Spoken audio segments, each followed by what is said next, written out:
Sleeping Beauty. There was once a kind and wise king who ruled over a large kingdom. The only thing that the king and queen were sad about was that they had no child. But finally, their prayers were answered, and they were blessed with a beautiful baby daughter. I'm so happy today. The little princess is so beautiful. I couldn't have asked for anything more. We must celebrate. We shall have a grand ball and invite everyone in the kingdom. I would like everyone to come and bless my lovely child. The king instructed his men to arrange for the celebrations and invite everyone to come and bless the princess. All the fairies were invited also. But the king's men forgot to invite one fairy who lived deep in the woods and who was known to be mean and wicked. At the ball, all the fairies came up to bless the little princess. I bless the princess with beauty. I bless the princess with wisdom and a kind heart. Suddenly, the mean fairy went up to the queen. You did not invite me to the ball, and you shall pay for it. Everyone else has blessed the princess, but I will put a curse on her. When she is 16, she will prick her finger on a spindle and fall dead. Oh no, no, no, no. I am so sorry that you were not invited. Please, please do forgive us. We have been blessed with a child after so many years. Do not take away our happiness. Please, take your curse back. I beg of you. I said you shall pay, and so you shall. So saying, the evil fairy left the ball, leaving everyone shocked. Oh, how could she? She doesn't deserve to be called a fairy. She's just an evil witch, I say.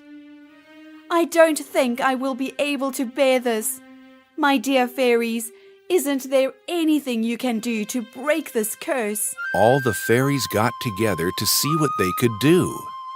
After their discussion, they approached the queen. Your Majesty, it is not possible for us to break the curse of the evil fairy.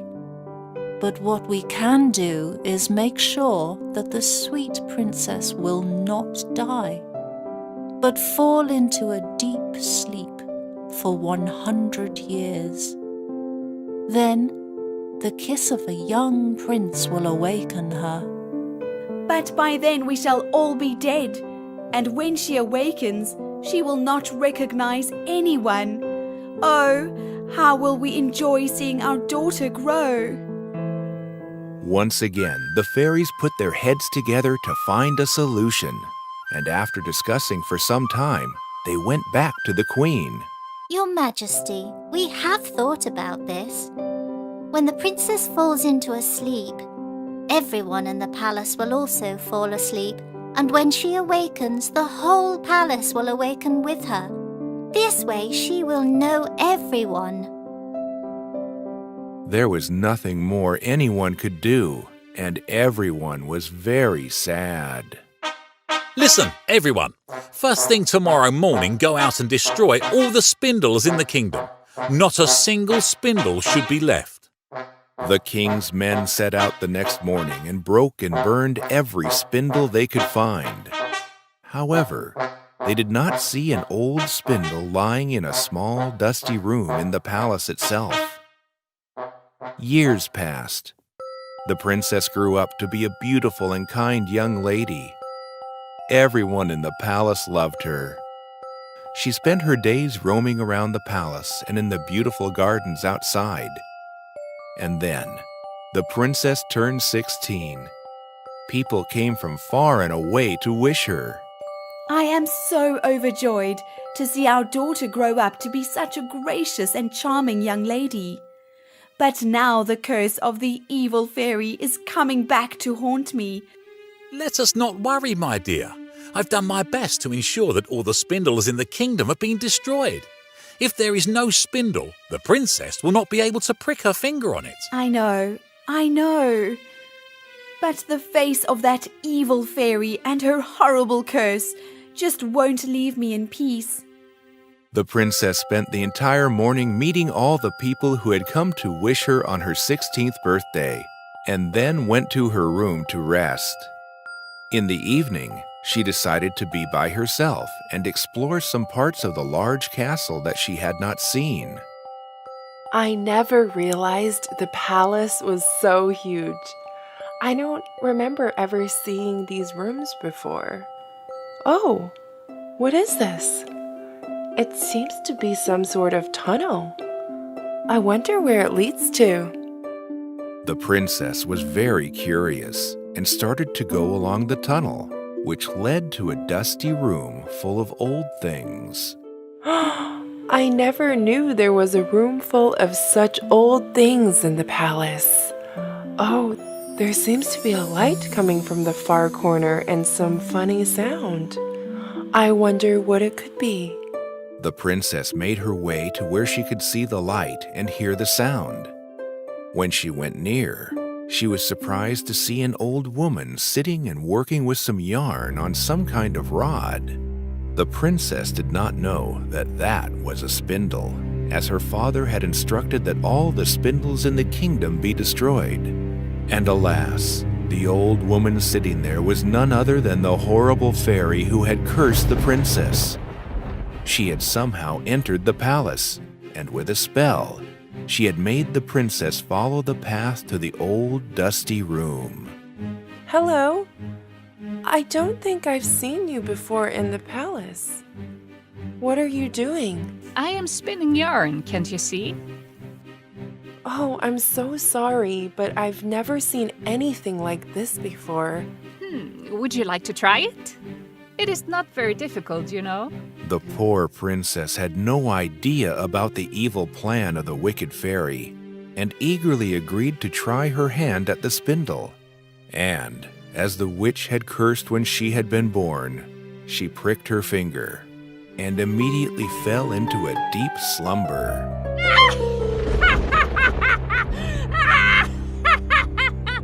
I had told the queen she would pay for not inviting me to her grand ball, and I have now taken revenge for my humiliation. I will take her precious daughter's body and show her.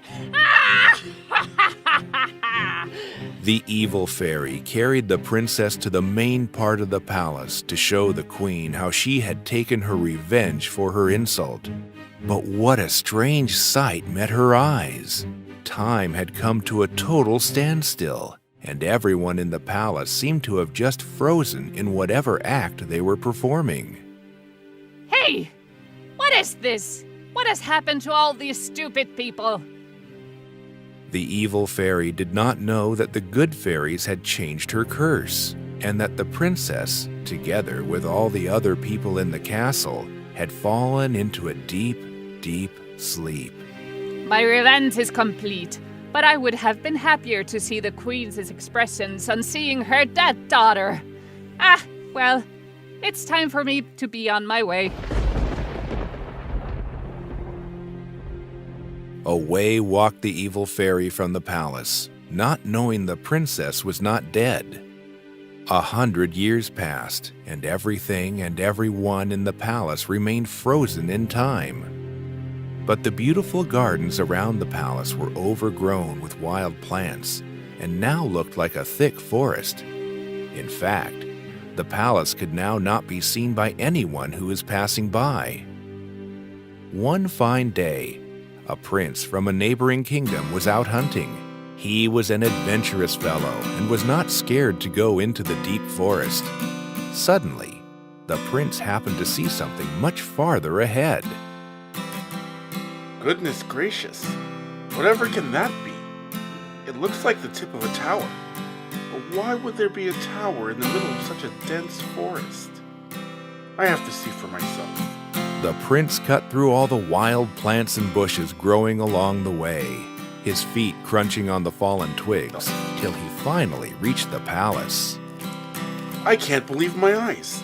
A palace in the middle of such a thick forest. I wonder if there's anyone around. Though can't imagine that anyone could stay here. The prince made his way into the palace and couldn't believe the sight that met his eyes. I need to pinch myself. I seem to be dreaming. Ouch! Okay, so this is no dream. But I just can't figure out what this is. The prince wandered from room to room, seeing the same scene of people who seemed to be frozen like statues. Then the prince entered the room where lay the princess, and on seeing her, he just stopped. What a beautiful young lady. Prettier than any I have ever seen. The prince could not stop himself. He went forward, bent down beside the princess, and kissed her smooth white forehead. No sooner had he done this than the evil fairy's curse was broken. The princess opened her eyes and came to life, and with her awoke all the other people in the palace. The king and queen rushed to their daughter, tears of joy in their eyes. Can someone please tell me what is happening? Oh, young man, we have all been under the curse of an evil fairy. And by kissing the princess, you have broken the curse and brought us all to life. We don't know how to thank you. Well, I know how you can do that.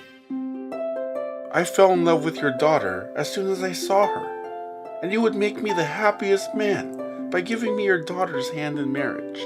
Young man, we couldn't ask for anything more. And so the palace that had slept for 100 years finally came to life. The silence was replaced with days of music and laughter and dancing to celebrate the wedding of the princess to her handsome prince, who lived happily ever after.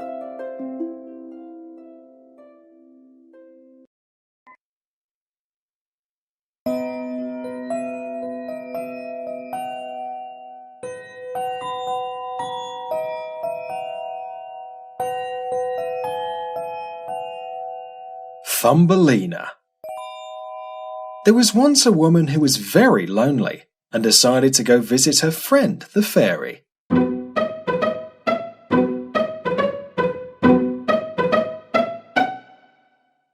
Hello, dear. What brings you here? Dear fairy, I'm so lonely. I wish I had a little daughter, even if she was a teeny-weeny one. Well, you are a dear friend, so I will help you. Take this grain of barley and go home and plant it in a flower pot. But I want a little girl. What will I do with a grain of barley? Trust me and do as I say. You will receive a very pleasant surprise. The woman went home and planted the grain of barley like the fairy had told her to.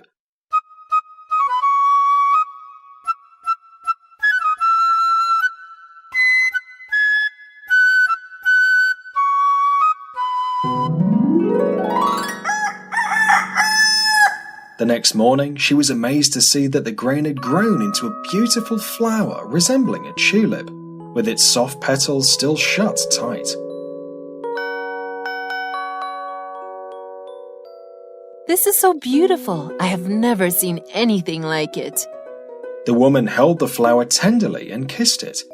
Immediately, the petals opened, and there lay a beautiful tiny girl. Oh my God. She's so pretty and dainty.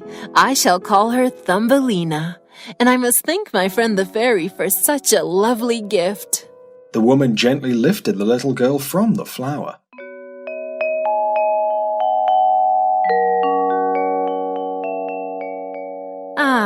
Now let me see how I can make her comfortable. This walnut shell shall be her bed, and I think these flower petals can be used as a mattress and blanket.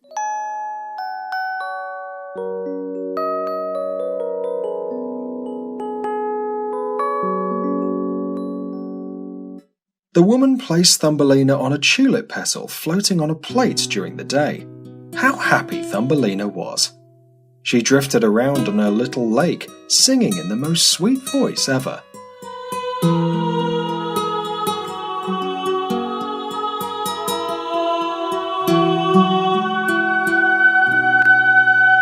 One night, when Thumbelina was fast asleep in her tiny walnut shell, a horrible-looking frog saw her from the window. Who is this tiny thing? She's so pretty. I think she will make a fine bride for my dear Toady and a very good daughter-in-law for me. The frog hopped inside and carried away the sleeping Thumbelina to the pond.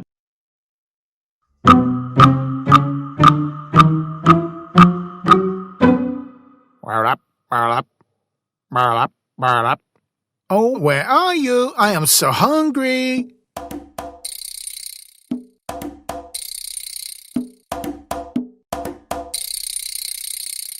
Stop complaining all the time. Look what I have brought for you. This beautiful creature will be the perfect bride for you. Croak, croak, croak, croak. Yes, I know you are very excited. Now we have to make a nice bridal room in the marsh so that you can marry her and stay there with her. Croak, croak, croak, croak. The croaking noise woke up Thumbelina. She looked around, feeling very scared on seeing the frog and toad. She is awake! She is awake! My bride is awake! Bride of this ugly-looking creature? Never! His eyes look like they will pop out at any minute. How dare you! You will marry my son and be a good and obedient wife. I will make sure you can never escape from here. The frog put Thumbelina on the leaf of a water lily in the middle of the pond. Thumbelina sobbed and cried out for help.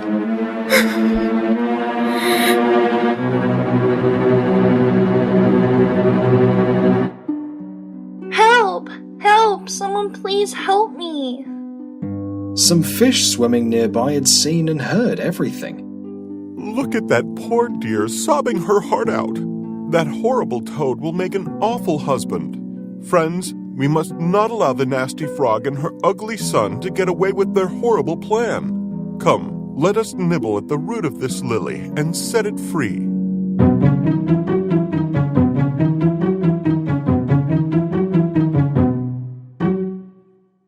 And so they nibbled and nibbled and nibbled, till the leaf of the lily was free and floated away. Thumbelina sailed past many beautiful places and saw many pretty sights.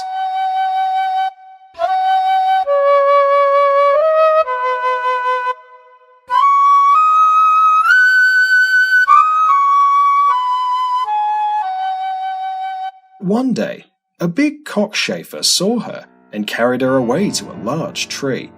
He was very proud of her and invited all his friends to come and have a look at her.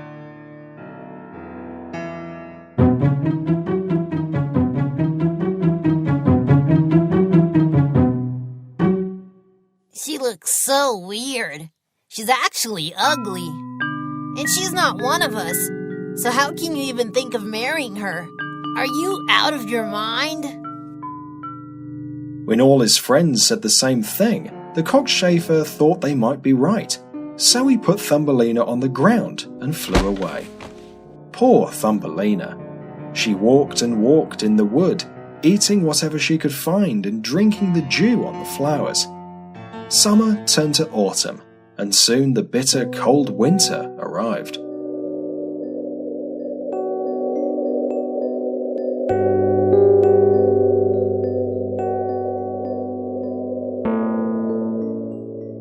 It's getting so cold. Unless I find somewhere to take shelter, I will surely freeze to death. Brrr!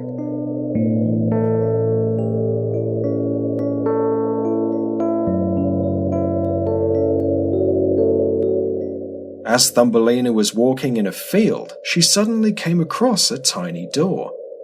Ah! I think this must be the house of a field mouse.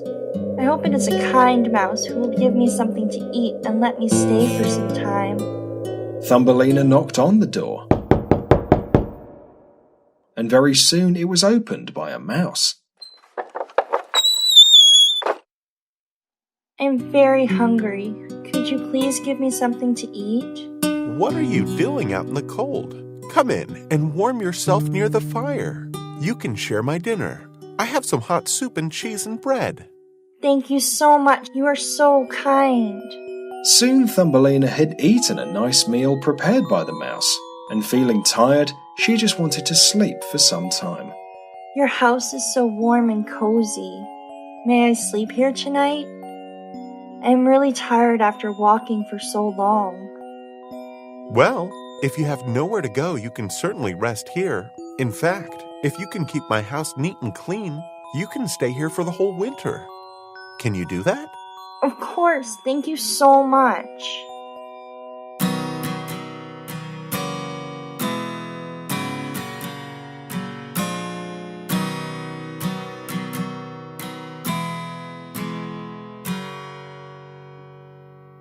So Thumbelina spent the winter with the mouse. One day the mouse said to Thumbelina, Please clean the house very well, as I have a dear friend visiting me tomorrow. A friend? Is it another mouse? No, it's my good friend the mole. Oh, he is so rich. He has such a large home. You know what? I have a great idea. If you could sing sweetly for my friend and tell him some nice stories, he might even marry you. Even though he is blind, he will look after you well and all your worries will be over. When the mole came to visit, he fell in love with Thumbelina's beautiful voice and asked to marry her. I'm so happy. I'm sure you both will make a wonderful couple. Let us start making preparations for a summer wedding. As the mole was leaving the hole leading to the mouse's house, he kicked a sparrow lying there. Don't kick the poor little thing. Can't you see it's hurt? Where did this piece of filth come from? These pesky things keep flying all over and don't bother to make a home for winter. The sparrow deserves to die. Thumbelina was shocked at the mole's behavior. She couldn't imagine how anyone could be so cruel. Oh, you poor birdie. I will nurse you back to health. Though the mouse got angry, Thumbelina cared very lovingly for the sparrow till it was strong enough to fly away. As her wedding day was coming closer and closer, I can't marry that mole. I would rather die. Not only is he stupid and ugly, he is a total savage. And I can't imagine living all my life in a hole. I want to be out in the sun, breathe the fresh air, and see all the lovely flowers and birds. I have to escape from the mouse and the mole. Suddenly, Thumbelina heard a sound and looked up to see the sparrow she had looked after. My dear, you are a gentle and kind soul. That horrible mole does not deserve you. Winter is soon going to come and I am flying away to a warm land. Why don't you just hop onto my back and come with me? I will take you far away from the mole and the mouse. Thank you so much, dear friend. I have to escape from here. So Thumbelina jumped onto the sparrow's back, and away, away, away they flew to the beautiful land of flowers. Whee! This is so wonderful. The sparrow very gently put Thumbelina on the petal of a large yellow flower. Thumbelina was tired after a long journey and immediately fell asleep. The sparrow sat on a tree above, looking after her. A little later, she woke up to the sound of a very gentle voice. Who is this pretty maiden? I have never seen her here before.